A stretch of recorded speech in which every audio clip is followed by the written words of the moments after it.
സുഭഗമോർമകൾ പീലി നീർത്തുന്ന കാലം, പാദമുദ്രകൾ നീർത്തടാകങ്ങളാകും. ഇവിടെയോരോ മൺതരിയിലും ജീവൻ തുടിക്കുകയാണിന്ന്. പൂർവഗാമികൾ ചോരതീരായി തന്നതിൻ സുഹൃതം. സുഭഗമോർമകൾ പീലി നീർത്തുന്ന കാലം, പാദമുദ്രകൾ നീർത്തടാകങ്ങളാകും.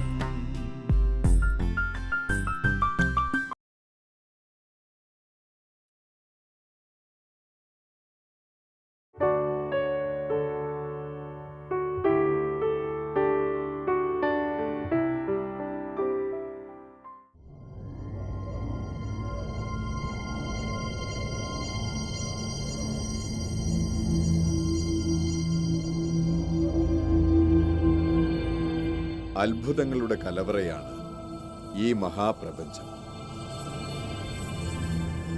അനന്തവും അജ്ഞാതവും അവർണ്ണനീയവുമായ ഈ പ്രപഞ്ചത്തിന്റെ സൃഷ്ടികർത്താവായ ദൈവം എത്ര ശക്തനും ഉദാരമതിയുമാണ്.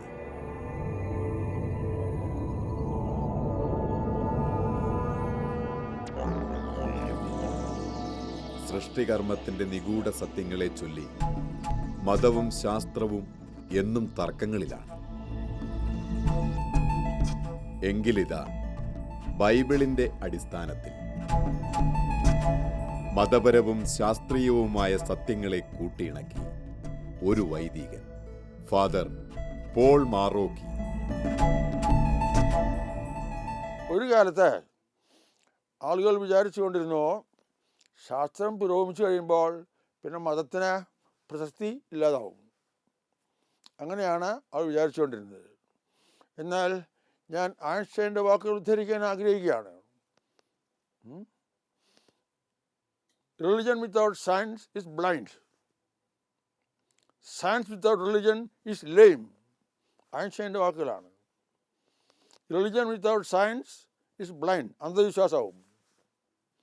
ശാസ്ത്രമില്ലാത്ത മതം അന്ധവിശ്വാസമാവും. Science without religion is lame, മുടന്തുള്ളതാവും, ശരിക്കും മുന്നോട്ട് പോവില്ല. ശാസ്ത്രം ശരിക്കും മുന്നോട്ട് പോകണമെങ്കിൽ മതവിശ്വാസം വേണം. പരസ്പരം പൂരകങ്ങളാണ് എന്ന ആശയമാണ് ഐൻസ്റ്റൈൻ പഠിപ്പിച്ചത്. അത് ഞാൻ പഠിപ്പിച്ചുകൊണ്ടിരുന്നത്. ഈ പരസ്പരം പൂരകങ്ങളാണ്. ഈ ആശയങ്ങളാണ് ഇന്ന് ഫ്രാൻസിസ് പാപ്പായും പഠിപ്പിക്കുന്നത്. ആണ്, തീർച്ചയായിട്ടും ഇത് പരസ്പരം പൂരകങ്ങളാണ്.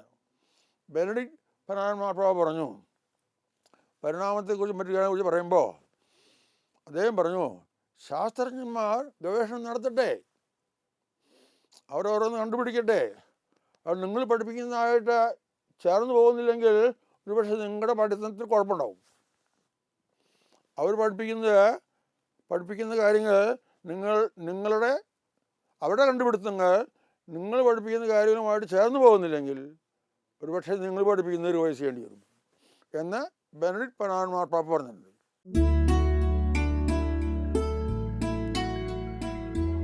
ശാസ്ത്രത്തെയും മതത്തെയും പരസ്പര പൂരകങ്ങളാക്കി ദൈവാന്വേഷണത്തിന്റെ പുത്തൻ പാഥേയങ്ങൾ നമുക്ക് സമ്മാനിച്ച മഹാപുരോഹിതൻ.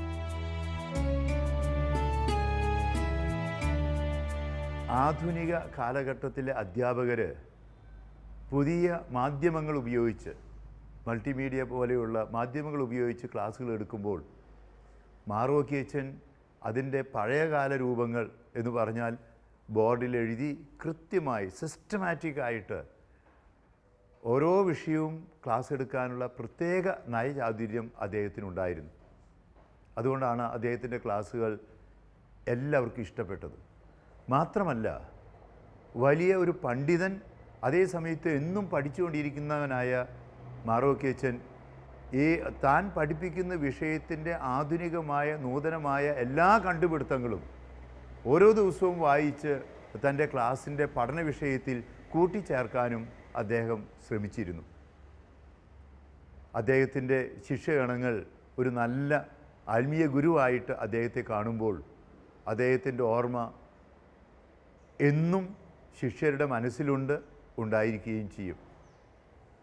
കോട്ടയം സെമിനാരിയിൽ നിന്ന് അദ്ദേഹം തൃശ്ശൂരിലെ മൈനർ സെമിനാരി റെക്ടറായി വന്നു കഴിഞ്ഞപ്പോൾ അവിടുത്തെ മൈനർ സെമിനാരിയിലെ കൊച്ചു കുട്ടികൾക്ക് പോലും ഒരു നല്ല അപ്പൻ്റെ സ്നേഹം മാറോക്കിയച്ചനിൽ നിന്ന് അനുഭവിക്കാൻ സാധിച്ചു എന്നുള്ളത് കൃത്യമായി തന്നെ എനിക്ക് പറയാനായിട്ട് സാധിക്കും.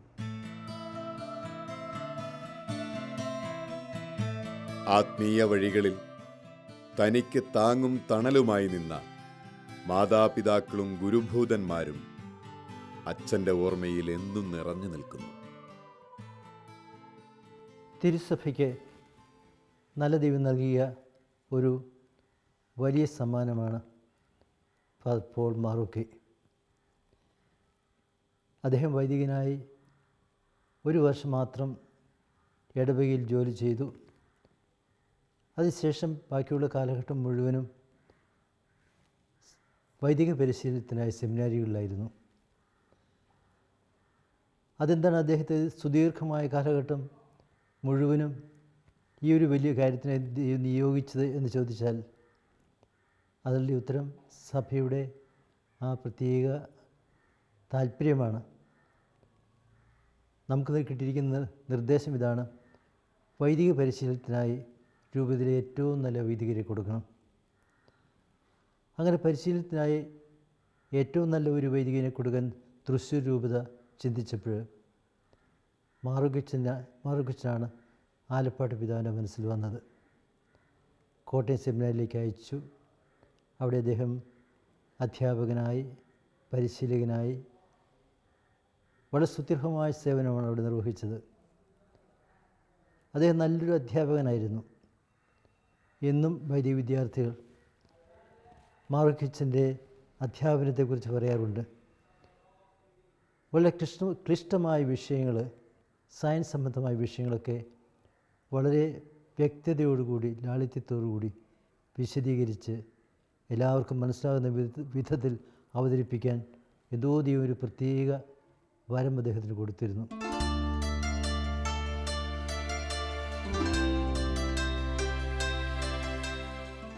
അച്ഛൻ സെൻറ്റ് തോമസ് കോളേജിലാണ് പഠിച്ചത്. നല്ല സ്റ്റുഡൻ്റായിരുന്നു.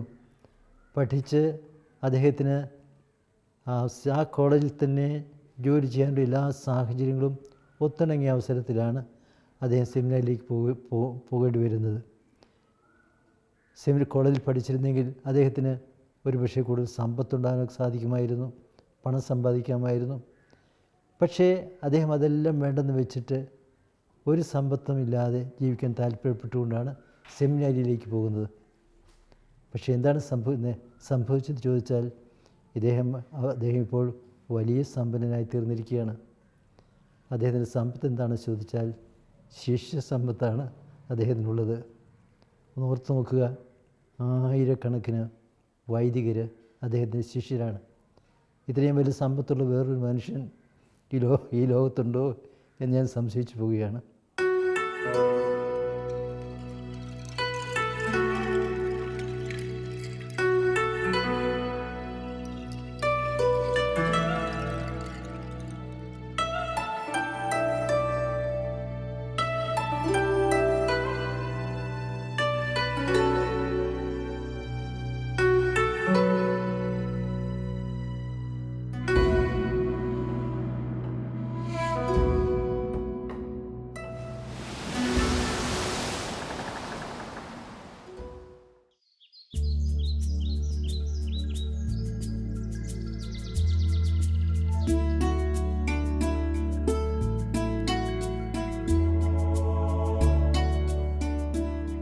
ചാലക്കുടിക്കടുത്ത് പരിയാരത്താണ് മാറോക്കി അച്ഛൻ ജനിച്ചത്. അമ്മയുടെ സ്നേഹവും കരുതലും ഈ വൈദികൻ എന്നും താങ്ങും തണലുമായിരുന്നു. അതുകൊണ്ട് തന്നെ ബന്ധുജനങ്ങളോടും ജനിച്ച വീടിനോടും ഈ വൈദികൻ എന്നും കടപ്പാടുണ്ട്. സ്വർഗത്തിലിരുന്നുള്ള അമ്മയുടെ പ്രാർത്ഥനകളാണ് തന്നെ വഴി നടത്തുന്നത് എന്ന് മാറോക്കി അച്ഛൻ ഉറച്ചു വിശ്വസിക്കുന്നു. 1950 ഞാൻ SSLC പരീക്ഷ എഴുതി മാർച്ച് മാസത്തിൽ.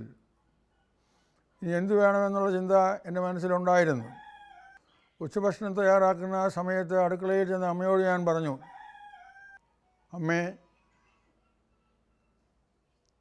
ഞാൻ സെമിനാരിയിൽ പോവുകയാണ്. ഈ വാർത്ത കേട്ടപ്പോൾ അമ്മയ്ക്ക് സന്തോഷവും ഉണ്ടായി, സംശയവും ഉണ്ടായി. തൻ്റെ സഹോദരൻ വലിയ അബ്രഹാച്ചനെ പോലെ എൻ്റെ മകൻ കുഞ്ഞിപ്പാലു സെമിനാരി ചെന്നിട്ട് എന്തൊക്കെയായിരിക്കും ചെയ്യുക എന്ന സംശയവും അമ്മയ്ക്ക് ഉണ്ടായിരുന്നു. അങ്ങനെ ഞാൻ സെമിനാരിയിൽ ചേരാനായി ചെന്നപ്പോൾ അന്നത്തെ രീതി അനുസരിച്ച് ഒരുതരം പ്രവേശന പരീക്ഷ പോലെയുണ്ട്. എന്തിനു വൈദികൻ ആഗ്രഹിക്കുന്നു എന്നൊക്കെ ചോദിക്കും. ആ പ്രവേശന പരീക്ഷയൊക്കെ ഞാൻ ചെയ്തു. അത് എൻ്റെ ബിഷപ്പിനെ പോയി കാണണം. അന്ന് ആലപ്പാട്ട് പിതാവാണ്. അപ്പോൾ പിതാവ് ചോദിക്കും, ആരൊക്കെയാണ് ബന്ധത്തിലുള്ളത്? അപ്പം ഞാൻ പറഞ്ഞു, വലിയ അബ്രഹാച്ചൻ്റെ പെങ്ങളുടെ മകനാണ്. എന്നപ്പോൾ കുളം പറഞ്ഞു, ഇത്ര തന്നെ, അതിൽ കൂടുതൽ തെളിവ് വേണ്ടെന്ന് എന്ന മട്ടിലാണ് പിതാവ് പ്രതികരിച്ചത്. ഫാദർ അബ്രഹാം കിഴക്കൂടൻ സീനിയർ അച്ഛൻ്റെ വളരെയധികം പ്രചോദനം ഫാദർ പോൾ മൗറാക്കിക്ക് ഉണ്ടായിട്ടുണ്ട് എന്നുള്ള കാര്യം നിസ്സംശയം പറയാവുന്നതാണ്.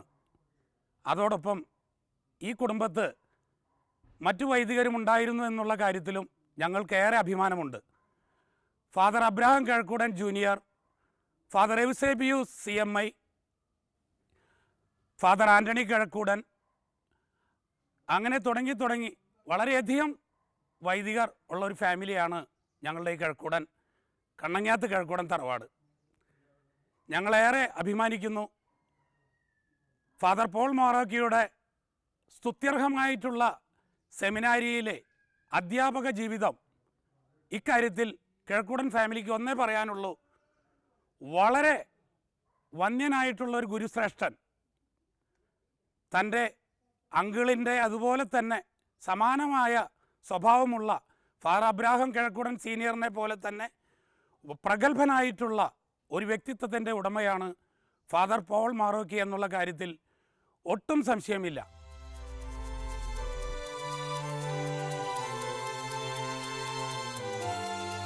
ഒല്ലൂരിനടുത്ത് മരത്താക്കര ഇടവകയിലാണ് മാറോക്കി അച്ഛൻ്റെ പിതൃഭവനം. തന്നിലെ ദൈവവിളി രൂപപ്പെട്ടതിൽ ഈ ദേവാലയം വഹിച്ച പങ്ക് വർണ്ണനാതീതമാണ്. കോട്ടയം സെമിനാരിയിലെ ഒരു റോൾ മോഡൽ പ്രീസ്റ്റായിരുന്നു അദ്ദേഹം. അദ്ദേഹത്തിൻ്റെ വ്യക്തിത്വം എല്ലാവരാലും പ്രകീർത്തിക്കപ്പെടുന്ന ഒന്നാണ്. നല്ല ആത്മീയത.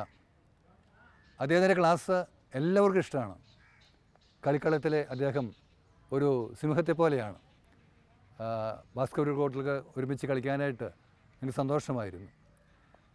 അതിനുശേഷം അദ്ദേഹം മൈനർ സെമിനാരി റെക്ടറായിട്ടുണ്ട്. പിന്നീട് ഇവിടെ മുളയത്തെ മേജർ സെമിനാരിയിലെ ആത്മീയ പിതാവായിരുന്നു. അങ്ങനെ ഒരുപാട് സെമിനാരികളുമായിട്ട് ബന്ധപ്പെട്ട ഒരു വ്യക്തിത്വമാണ് അദ്ദേഹത്തിൻ്റേത്. ഇന്നും അതിരൂപതയിലെ ഒരുപാട് കാര്യങ്ങൾ അദ്ദേഹം പ്രവർത്തിച്ചുകൊണ്ടിരിക്കുകയാണ്. മരത്താക്കര ഇടവക്കാർക്ക് അദ്ദേഹത്തെ വളരെ ഇഷ്ടമാണ്. എല്ലാ ആവശ്യങ്ങൾക്കും ഇവിടെ വരികയും അദ്ദേഹത്തിൻ്റെ സാന്നിധ്യം കൊണ്ട് ഞങ്ങൾ അനുഗ്രഹിക്കുകയും ധന്യമാക്കുകയും ചെയ്യുന്നുണ്ട്. ദൈവവേലയ്ക്കായി തന്നെ ഒരുക്കുന്നതിൽ ഇടവക ദേവാലയവും പിതൃഭവനവും നൽകിയ സമഗ്ര സംഭാവനകൾ തീർത്തും ദൈവഹിതം തന്നെയാണ്.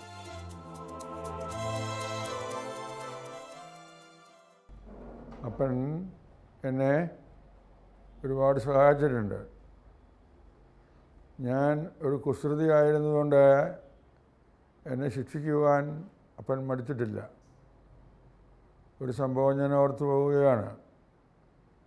ഒരു രാത്രിയിൽ സന്ധ്യാപ്രാർത്ഥനയുടെ സമയത്ത് ഞാനിരുന്ന് കണ്ടമാനം ഉറക്കം തൂങ്ങുകയായിരുന്നു. യാതൊരു നിയന്ത്രണവുമില്ലാതെ ഉറക്കം തൂങ്ങി.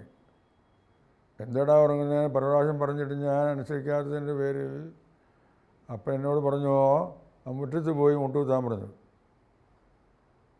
അപ്പോൾ കൊന്ത തീരുന്നവരെ ഞാൻ മുറ്റത്ത് പോയി മുട്ടുകുത്തേണ്ടി വന്നു. അങ്ങനെ ശിക്ഷിക്കാനും അപ്പൻ മടി കാണിച്ചില്ല. കർഷകനായ അപ്പൻ്റെ കൃഷിവേലകളിൽ ഞാൻ നല്ലപോലെ സഹായിച്ചിരുന്നു. എനിക്ക് പാടത്ത് പൂട്ടാനറിയാമായിരുന്നു. പൊടിയിൽ പൂട്ടാം, പിന്നെ വെള്ളത്തിൽ പൂട്ടാൻ എനിക്ക് നിശ്ചയമില്ലായിരുന്നു.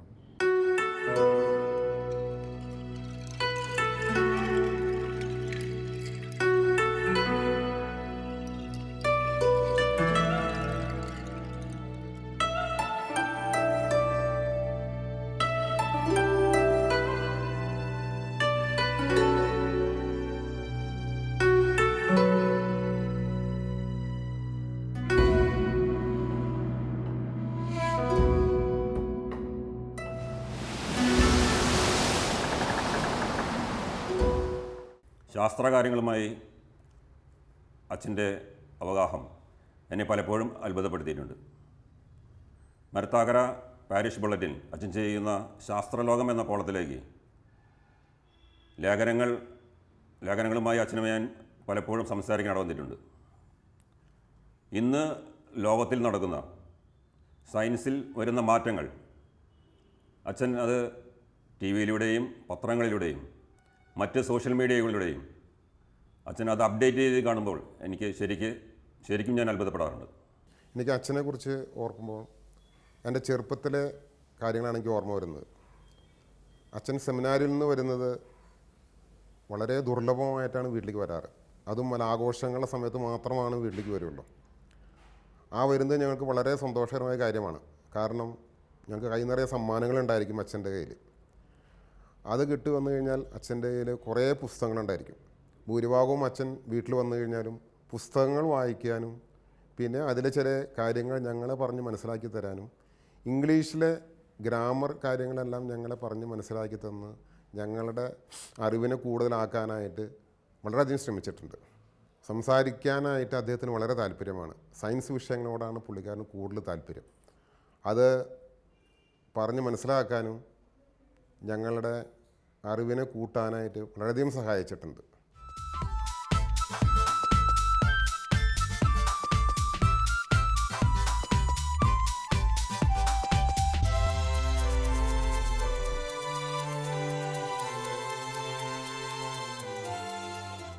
ക്രിസ്മസ്, ഈസ്റ്റർ, ഓണം, പെരുന്നാൾ ഇങ്ങനെ ദിവസങ്ങളിൽ എല്ലാ കൊല്ലവും ഇവിടെ എത്താറുണ്ട്. ആ സമയത്ത് ഇവിടെ വന്നു കഴിഞ്ഞാൽ ഞങ്ങൾക്കൊക്കെ മുട്ടായി കൊണ്ടുവന്ന് എല്ലാവർക്കും കൊടുക്കും. എല്ലാ മക്കളെയും വിളിച്ചിരുത്തി ക്വിസ് മത്സരം നടത്താറുണ്ട്. അതിൽ ജ്യേഷ്ഠൻ്റെ ഭാര്യ ടീച്ചർ ഫിലോമിന ടീച്ചറെ ചേർത്താരെ കൊണ്ട് ഇരുത്തി മാർക്കിടാനൊക്കെ ആയിട്ട് ഇരുത്തും. ഞങ്ങളെല്ലാവരും അതിൽ സംബന്ധിക്കും. അത് വലിയൊരു ഉത്സവം മാതിരിയാണ്. മക്കളൊക്കെ എല്ലാവരും പങ്കെടുത്ത് അങ്ങനെ നടത്താറുണ്ട്. അച്ഛൻ വൈദികനാവണമെന്ന് 10ാം ക്ലാസ് കഴിഞ്ഞപ്പോൾ വീട്ടിൽ വന്ന് അമ്മയോട് പറഞ്ഞപ്പോൾ അമ്മയ്ക്കും അപ്പനും ഭയങ്കര പ്രയാസമായിരുന്നു. അന്ന് വൈദികനായി പോയില്ലോ, കയ്യിൽ നിന്ന് ഒരു മകൻ, രണ്ടാമത്തെ മകൻ കയ്യിൽ നിന്ന് പോയില്ലോ എന്നുള്ള ഭയങ്കര പ്രയാസം ആദ്യം ഉണ്ടായെങ്കിലും പിന്നീട് അവർ സന്തോഷത്തോടു കൂടി അതിന് അനുവാദം കൊടുത്തു. അന്ന് എൻ്റെ അപ്പാപ്പൻ ഉണ്ടായിരുന്നു. അപ്പാപ്പൻ അത് വളരെ അനുഗ്രഹത്തോടു കൂടിയിട്ടാണ് അച്ഛൻ ചെന്ന് അപ്പാപ്പനോട് യാത്ര പറയാൻ തലയിൽ കൈവച്ച് പ്രാർത്ഥിച്ചു. നീ പോയി അച്ഛനായിട്ട് വാ, എനിക്ക് കാണാൻ സാധിക്കില്ലെങ്കിലും നീ വൈദികനായി നല്ലൊരു വൈദികനായിട്ട് വരാനായിട്ട് അദ്ദേഹം പറഞ്ഞു. ചെറുപ്പത്തിലേറെ കുസൃതിയായിരുന്ന കുഞ്ഞിപ്പാലു മുതിർന്നപ്പോൾ ഒരു മഹാഗുരുവായി തീർന്നത് ഒരുപക്ഷെ ദൈവത്തിൻ്റെ ഒരു വികൃതിയാവാം. ദൈവസ്നേഹം ശിശുസഹജമാണല്ലോ. 1967 സെപ്റ്റംബർ 18-ാം തീയതി എൻ്റെ വിവാഹ ദിനത്തിലാണ് ആദ്യമായിട്ട് ഞാൻ അച്ഛനെ കാണുന്നത്. അന്ന് അച്ഛൻ കോട്ടയത്ത് സെമിനാരിൽ പഠിപ്പിക്കുകയായിരുന്നു. അപ്പോൾ അതിനുവേണ്ടി വന്ന് മരത്താക്കര പള്ളിയിൽ വെച്ചിട്ടാണ് നമ്മുടെ വിവാഹം നടന്നത്. അന്ന് മുതൽ എനിക്ക് അച്ഛനോടുള്ള ബഹുമാനം അന്ന് നമ്മുടെ പോൾ ചിറ്റപ്പള്ളി, ഇപ്പോഴത്തെ ബിഷപ്പായിട്ടുള്ള പോൾ ചിറ്റപ്പള്ളി, അവരെല്ലാവരും വന്ന് ഹാജരായിരുന്നു. അന്ന് ഒരു ചെറുപ്പക്കാരനായിരുന്ന അച്ഛൻ എന്നുള്ളത് മാത്രമേ, കാരണം ഞാൻ മുമ്പ് അദ്ദേഹത്തെ കണ്ടിട്ടില്ല, അന്നത്തെ സമയത്ത് മാത്രമാണ് ഞാൻ കണ്ടിട്ടുള്ളത്.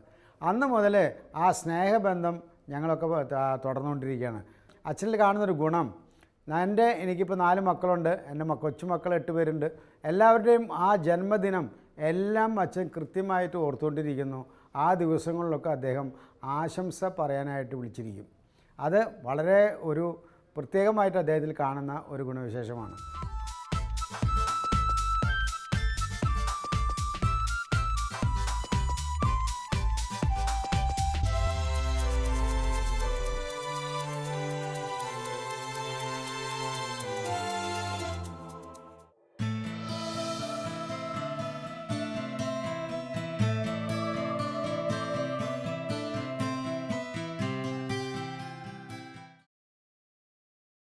കരുണയേറിയ കാൽവരി കുന്നിലൂറും സ്നേഹവായ്പുകൾ പങ്കുവച്ചവരല്ലേ ഇവിടെ നിന്നും രക്ഷ നേടാതാരും മടങ്ങുകയില്ല. പാപമോചനം യേശു ചിന്തിയ ചോരതൻ വിജയം. സുഭഗമോർമകൾ പീലി നീർത്തുന്ന കാലം